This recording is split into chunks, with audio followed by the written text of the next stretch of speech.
LG's C Series has long occupied that sweet spot between the cheaper B Series and the premium G Series. Last year's LG C4 amazed us with its near-perfect blacks, solid gaming chops, and surprisingly bright HDR highlights. 12 months on, LG launched the C5, complete with a newer Alpha 9 AI Gen 7 processor, a brighter image, and more vibrant colors. The downside? It came with a gnarly HDR10 issue that kept us from being truly able to recommend it.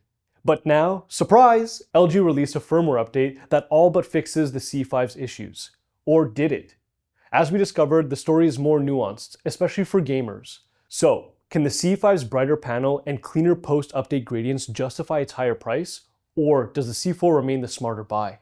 I'm Adam from Rtings.com. We've tested both side by side, and here's exactly what you need to know. Gamers, prepare your tissues.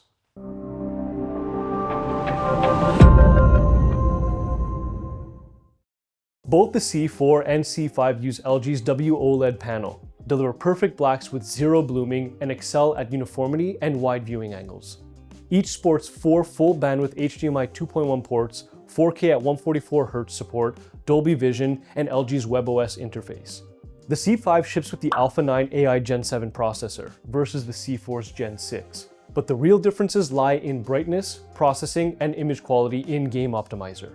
Starting with HDR brightness, there's no way around it. The LG C5 is noticeably brighter than its predecessor. The C4 peaked at about 950 nits on 2% highlight windows, while the C5 climbs to roughly 1300 nits at 2%. A sizable difference here.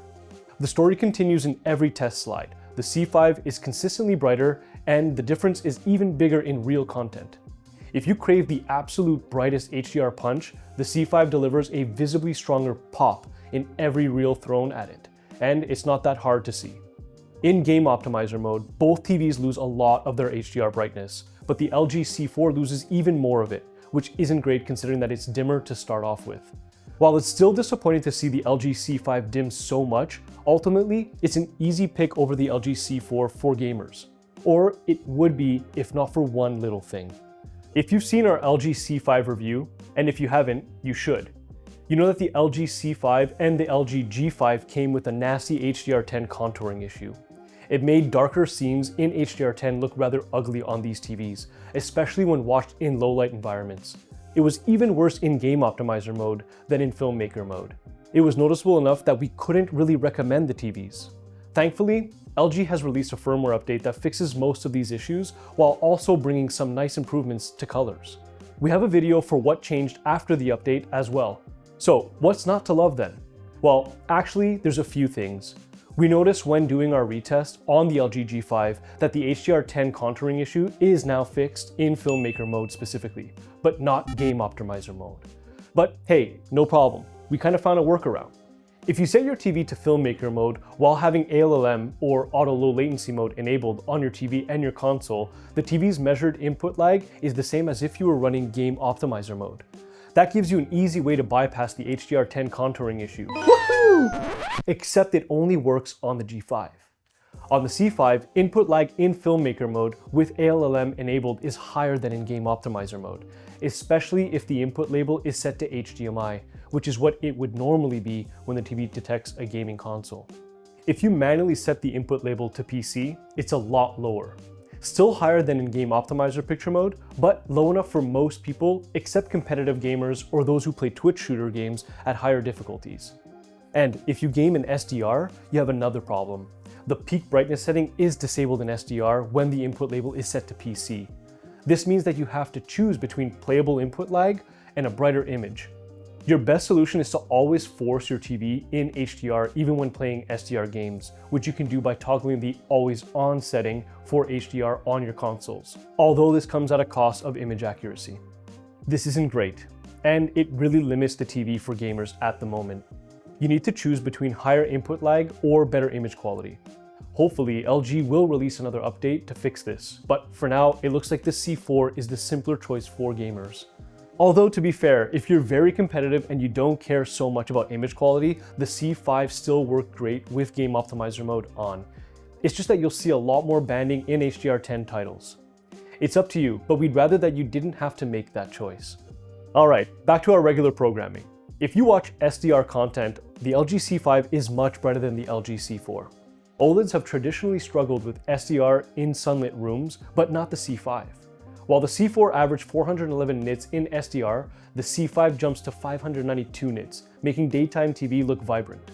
Golf courses, talk show backdrops, and news banners all remain clean and crisp, giving the C5 a clear advantage if your living room sees a lot of daylight. It's good that the C5 is so much brighter, because its reflection handling is slightly worse overall. Not by a ton, but a little, as the C4 deals with ambient sources of light a bit better than the C5 does. However, both TVs deal with the direct reflections about the same, which means they're both kind of mediocre at it, but their blacks barely lift under well-lit conditions.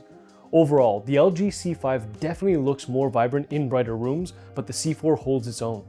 Both C Series models cover 100% of Rec. 709, as with most TVs. But while the C4 covered about 93% of the DCI-P3 color space, the C5 post-update covers almost 98% of it, giving it the clear edge here. It also covers more of the wider BT 2020 color space at around 68% for the C5 versus about 62% for the C4. Does that matter? Well, for most people, not really. But if you watch the rare SDR content in these wider spaces, or if you like to force your TV in its native color space, then the C5 is noticeably more colorful in SDR. And if you care about color accuracy, don't worry, as both these TVs are about equally as accurate. Still, the C4 has a slight edge in most metrics, but especially in its white balance, as its grays have less accuracy errors than on the C5. For most people, the experience will be very similar. For HDR color volume, as you might expect, the C5 turns out to be a bit more colorful, as it's also the brighter TV of the two. This lets it push brighter and more vibrant colors than the LG C4. The difference isn't massive, but it's definitely there. Also, the two TVs' color accuracy in HDR is even more similar than their SDR accuracy. Moving on. Both models employ LG's advanced upscaling and macro blocking smoothing, preserving fine detail in streaming video and DVD sources. The newer chip in the C5 does preserve details a bit better when cleaning out macro blocking in low quality content. It also looks a bit sharper when upscaling low resolution feeds, but overall, it's very close. The biggest difference is the gradients. Before the HDR10 update, the C5 suffered here. There was very noticeable banding in all grays. But post-update, the situation has vastly improved. The C5 is almost free of any noticeable gradient issues. You need to look for them to see them. On the C4, there are still some noticeable banding in grays and light greens. Alright, let's circle back to gaming. The C4 and C5 each boast four 48GB HDMI 2.1 ports, 4K at 144Hz with VRR, and sub 5 millisecond input lag at high refresh rates, at least in game optimizer mode, which you might want to avoid on the C5 for now. Overall, both are superb for console or PC play, with blazing pixel transitions and responsive ALLM switching. Although, again for now, the C4 has the slight edge, as it lets you use Game Optimizer normally. Keep in mind that you do get a brightness boost when playing in Filmmaker mode on either TV. Some players might actually prefer to play in Filmmaker mode even on the C4 for that purpose, trading some responsiveness for brightness. A quick note on audio. Neither set outperforms a dedicated soundbar. Far from it, though both support Dolby Atmos pass-through via eARC. The C4 retains DTS input via eARC. The C5 unfortunately drops DTS support entirely. The C4 now trades at mid $1,000 for a 55-inch, while the C5 is currently decidedly more expensive. You're paying for the extra HDR and SDR brightness headroom, better SDR color volume, and smoother post-update HDR10 gradients. But you're losing DTS audio. While the C5 is definitely a bit brighter, whether its price premium makes sense depends on where and how you watch it, and of course, on your wallet. So, which WOLED wins?